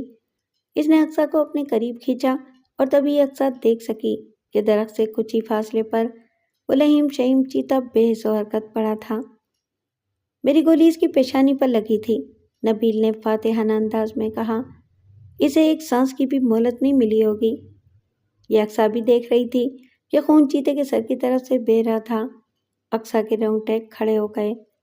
بس اب ایک نحوست پھیلے گی یہاں، نبیل کا انداز بڑبڑانے کا سا تھا۔ یہاں اب گدھ منڈلانے لگیں گے۔ گدھوں کو دیکھ کر اقصیٰ کو بھی کراہیت ہوتی تھی، لیکن اسے وہ سب کچھ دیکھنا ہی پڑا۔ زیادہ وقت نہیں گزرا تھا کہ فضا میں 2-3 گدھ منڈلاتے نظر آئے۔ تیزی سے ان کی تعداد میں اضافہ بھی ہوا اور وہ تیزی سے ہی نیچے آنے لگے۔ اقصیٰ نے آنکھیں بند کر لیں۔ وہ منظر دیکھنا اس کے لیے ممکن نہیں تھا جب گدھوں نے چیتے کی لاش نوچنا شروع کر دی تھی۔ بڑی تیزی سے چیتے کا سارا جسم لہو لہان ہوتا چلا گیا تھا۔ نبیل بڑبڑایا، میں ایک فائر کروں تو یہ سب اڑ بھی جائیں گے، لیکن پھر جمع ہو جائیں گے۔ میں انہیں بھگانے کے لیے کب تک فائرنگ کر سکتا ہوں؟ نہیں نہیں، فائرنگ نہ کیجیے گا، اقصیٰ لرزتی ہوئی آواز میں بولی۔ میں اب اس طرف دیکھوں گی ہی نہیں۔ وہ پیٹ کر کے بیٹھ گئی۔ گدھوں کی چیخیں بھی فضا میں گونج رہی تھیں۔ شاید وہ تازہ گوشت ملنے سے بہت خوش تھے۔ یہ سلسلہ کئی گھنٹے جاری رہا۔ سورج مغرب کی طرف جھکنے لگا تھا جب دوربین سے اطراف کا جائزہ لیتے ہوئے نبیل چونکا۔ ارے، اس کے منہ سے نکلا۔ اقصیٰ نے اس کی طرف دیکھا۔ نبیل اب دوربین آنکھوں سے لگائے اپنی جگہ بیٹھے بیٹھے اس طرح گھومنے لگا تھا جیسے اطراف کے چپے چپے کا جائزہ لینا چاہتا ہو۔ وہ چاروں طرف سے آگے بڑھ رہے ہیں۔ نبیل نے دانت پیسے اور بھی اس طرح بڑبڑایا جیسے خود سے مخاطب ہو۔ انہیں پتہ کیسے چلا؟ درندے؟ اقصیٰ نے خوف زدہ آواز میں پوچھا۔ ہاں، نبیل نے دوربین آنکھوں سے ہٹا لی۔ وہ بہت پریشان نظر آ رہا تھا۔ اس نے اقصیٰ کی طرف دیکھتے ہوئے کہا، وہ درندے جنہیں پولیس کہا جاتا ہے۔ اقصیٰ کے سینے میں دل بڑی زور سے اچھلا۔ اس کے رگوں پہ میں مسرت کی لہریں دوڑتی چلی گئی تھیں۔ تمہیں مجھ سے کوئی نہیں چھین سکے گا اقصیٰ، نبیل ہذیانی انداز میں بولا۔ اس کے چہرے پر اچانک وحشت برسنے لگی تھی اور وہ اپنے شانے سے رائفل اتارنے لگا تھا۔ لاشیں بچھا دوں گا میں اس جنگل میں۔ اقصیٰ نے اس کی جنونی کیفیت محسوس کی اور خوف سے کانپ گئی۔ نبیل کے حق میں جو کچھ بھی برا ہوا تھا خود اسی کے ایک اقدام کی وجہ سے ہوا تھا۔ اس نے جب اپنی جیپ ایک کھائی میں دھکیلی تھی تو ایک چرواہے نے اسے دیکھ لیا تھا۔ وہ قریبی کے ایک بہت ہی چھوٹے سے گاؤں میں رہتا تھا اور شام کو جب وہ اپنی بکریاں چرانے کے بعد اس ریوڑ کو گاؤں کی طرف لے گیا تھا تو اس کی 2 بکریاں گم تھیں۔ وہ انہی کی تلاش میں گاؤں سے واپس لوٹا تھا۔ اسے تشویش تھی کہ اس کی بکریاں بلندی کی طرف جنگل میں چلی گئیں تو کسی نہ کسی درندے یا درندوں کا شکار ہو جائیں گی۔ تقریباً نصف راستے تک وہ اپنی صرف ایک ہی بکری تلاش کر سکا تھا اور جب وہ دوسری بکری کی طرف سے مایوس ہونے کے بعد اپنے گاؤں واپس لوٹنے کا ارادہ کر چکا تھا تو اس نے بڑی حیرت سے اس شخص کو دیکھا جس نے خود ایک جیپ دھکیل کر کھائی میں گرائی تھی۔ چرواہے نے دھماکے کی آواز بھی سنی تھی اور جیپ سے شعلے اٹھتے ہوئے بھی دیکھے تھے۔ جیپ کو اس انجام تک پہنچانے کے بعد وہ شخص مزید بلندی کی طرف جانے لگا تھا جہاں جنگلات بکھرے ہوئے تھے۔ چرواہے نے اپنے گاؤں واپس جا کر اس واقعے کی اطلاع گاؤں کی مختصر سی پولیس چوکی کو دی تھی۔ تو پولیس والوں نے خود اس چرواہے کے ساتھ جا کر اس اطلاع کی تصدیق کی تھی۔ اس وقت تک جلتی ہوئی جیپ کے شعلے مدھم نہیں پڑے تھے۔ پھر یہ اطلاع شہری پولیس تک اور کسی نہ کسی طرح اس پولیس آفیسر تک بھی پہنچ گئی جو نبیل اور اقصیٰ کی تلاش میں تھا۔ اسے گمان ہوا کہ اس طرح جیپ تباہ کرنے والا شخص نبیل ہی ہو سکتا تھا۔ اس کے بعد پولیس کی جو کارروائیاں ہوتی رہیں ان کی اطلاع موبائل فون پر جنید کو بھی ہوتی رہی۔ جنید وہ سب کچھ رحیم النساء کو بھی بتاتا رہا۔ خود اسے بھی یہی گمان ہوا تھا کہ نبیل ہی اقصیٰ کو لے کر جنگل میں کہیں جا چھپا تھا۔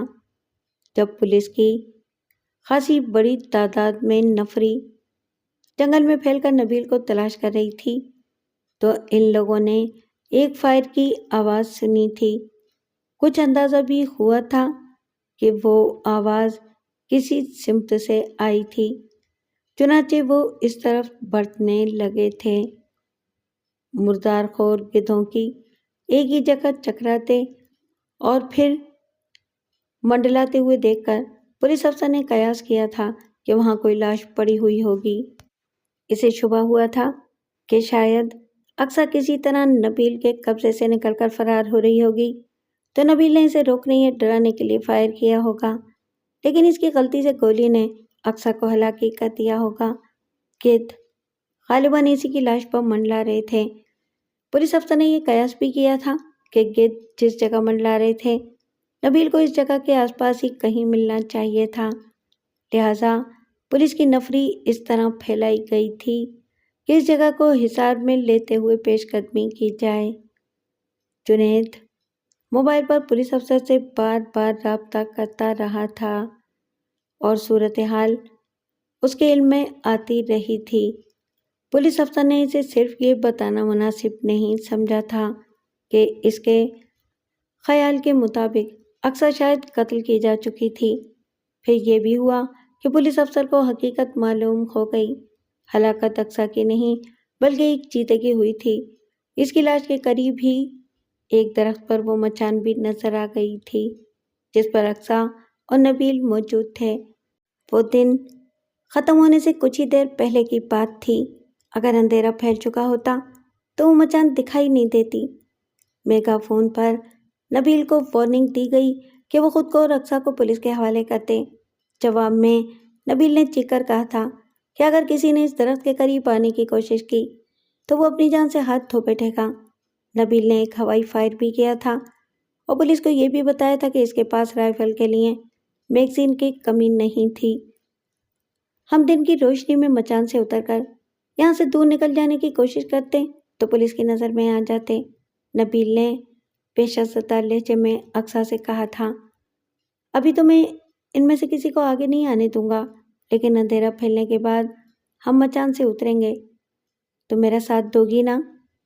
تم نے کہا تھا کہ اب تمہیں میری محبت کا یقین آ چکا ہے، کہا تھا نا؟ ہاں، اقصیٰ کو آواز اپنے حلق میں پھنستی ہوئی محسوس ہوئی، لیکن اس وقت نبیل کے حلق سے درندوں کی سی راہٹ نکلی جب اس نے اپنے چاروں طرف تیز روشنی پھیلتی دیکھی جو سرچ لائٹس کی تھی۔ پولیس افسر کو یہ خیال دن میں ہی آ گیا تھا کہ تلاش کی اس مہم میں رات بھی سر پر آ سکتی تھی، لہذا سرچ لائٹس کا انتظام اس نے پہلے ہی کر لیا تھا۔ کتو! نبیل پوری قوت سے چیخا، تم مجھے کبھی گرفتار نہیں کر سکتے۔ اب میری ایک اور بات سن لو، اگر تم لوگوں نے درخت کی طرف بڑھنے کی کوشش کی تو میں اس لڑکی کو ہلاک کر دوں گا۔ پھر اس نے سرگوشی کرنے والے انداز میں کہا تھا، گھبرانا مت اقصیٰ، میں لوگوں کو صرف دھمکی دے رہا ہوں۔ تمہیں بھلا میں کیسے مار سکتا ہوں؟ تم تو میری زندگی ہو، میری روح ہو، میرا سب کچھ صرف تم ہی ہو۔ اقصیٰ کچھ نہیں بول سکی، اس کے چہرے کا رنگ پھیکا ہو گیا تھا۔ نبیل کی بات کے جواب میں میگا فون پر پولیس کی طرف سے کچھ نہیں کہا گیا۔ اب یہاں سے کسی طرح نکلنا تو ہے، نبیل بڑبڑایا، مگر کیسے؟ وحشت زدگی کے ساتھ ساتھ اب اس کے چہرے پر پریشانی بھی تھی۔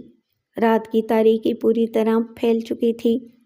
سرچ لائٹ سے کچھ دور اندھیرے میں کھڑے ہوئے پولیس افسر کو ایک جانب سے کچھ ایسی آوازیں سنائی تھیں جیسے پولیس والے کسی کو آگے آنے سے روک رہے ہوں، لیکن وہ اپنے مقصد میں کامیاب اس لیے نہیں ہو سکے کہ آگے آنے کی کوشش کرنے والے دو افراد میں ایک عورت تھی۔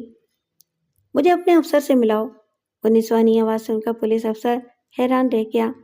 آواز پہچاننے میں سے غلطی نہیں ہوئی تھی، وہ رحیم النساء ہی تھیں، ان کے ساتھ جنید تھا۔ آپ یہاں کیوں آ گئیں خاتون؟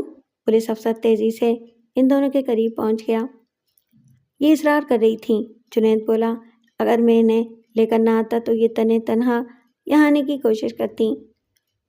آپ لوگوں کو یہاں نہیں آنا چاہیے تھا، پولیس افسر نے رحیم النساء کی طرف دیکھتے ہوئے تیز لہجے میں کہا، لیکن اب آ ہی گئی ہیں تو اپنا مقصد بتائیے مجھے۔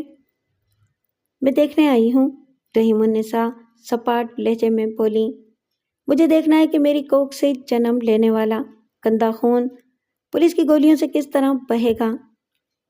ہم اس پر گولی نہیں چلا سکتے، مچان پر اس کے ساتھ اقصیٰ بھی ہے، ہم درخت کی طرف بڑھ بھی نہیں سکتے۔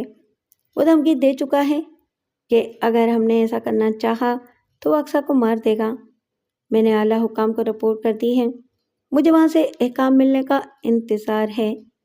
اسی وقت نبیل کی چیختی ہوئی آواز ان تک پہنچی، سنو پولیس والو، اگر تم نے یہ سرچ لائٹس فوراً نہ بجھائیں تو میں اس لڑکی کو ختم کر دوں گا۔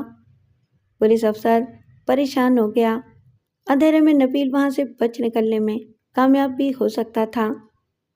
جلدی کچھ کرو افسر، رحیم النساء بولی، اگر احکام کا انتظار کرتے رہے تو میں اپنی بچی اقصیٰ کا خون تمہیں کبھی معاف نہیں کروں گی۔ میں پھر تم سے کہوں گا کہ میری کسی بات سے گھبرانا نہیں، نبیل نے سرگوشی کرنے والے انداز میں اقصیٰ سے کہا۔ تمہیں بچانے کے لیے یہ کتے سرچ لائٹس بجھانے پر مجبور ہوں گے اور اسی وقت ہمیں اندھیرے سے فائدہ اٹھانا ہوگا۔ اقصیٰ اپنے خشک ہوتے ہوئے ہونٹوں پر زبان پھیرنے لگی۔ پولیس کے کتوں! نبیل پھر زور سے چیخا۔ اگر تم لوگوں نے 10 سیکنڈ میں سرچ لائٹس بند نہ کی تو اس لڑکی کا خون تمہاری گردن پر ہوگا۔ میں اب سیکنڈز گننا شروع کر رہا ہوں۔ وہ کچھ توقف سے چیخا۔ 1، پھر کچھ توقف سے 2۔ اقصیٰ کے دل کی دھڑکنیں اس وقت انتہا کو چھو رہی تھیں۔ وہ نبیل کی جنونی کیفیت سے بہت خوفزدہ ہو چکی تھی۔ جیسے جیسے گنتی آگے بڑھ رہی تھی اسے اپنا دماغ شل ہوتا ہوا محسوس ہو رہا تھا۔ 8، نبیل چیخا۔ وہ چاروں طرف دیکھتا بھی جا رہا تھا۔ اسے عالم وحشت میں بھی اندازہ تھا کہ وہ کسی سمت سے بھی غافل ہوا تو اس کے لیے خطرناک ثابت ہوگا۔ 9، نبیل چیخا۔ اسی وقت کسی جانب سے رحیم النساء اندھیرے سے روشنی میں آ گئیں۔ نبیل ہی نہیں، اقصیٰ بھی انہیں دیکھ کر دم بخود رہ گئی تھی۔ آپ! نبیل چیخا۔ آپ یہاں کیوں آئی ہیں اماں؟ دیکھنے آئی ہوں۔ رحیم النساء آہستگی سے قدم بڑھا رہی تھیں۔ تو اپنی ماں پر بھی گولی چلا سکتا ہے یا نہیں؟ واپس چلی جائیں اماں! نبیل ہذیانی انداز میں چیخا۔ میں اس وقت کچھ بھی کر سکتا ہوں۔ اقصیٰ میری ہے، اسے آپ بھی مجھ سے چھین نہیں سکتی۔ اسی وقت ایک جانب کی 3 سرچ لائٹس بجھ گئیں۔ کچھ حصے میں مکمل تاریکی ہو گئی۔ کتوں! نبیل حلق پھاڑ کر چیخا۔ مجھے دھوکہ دے کر اندھیرے میں آگے آنا چاہتے ہو؟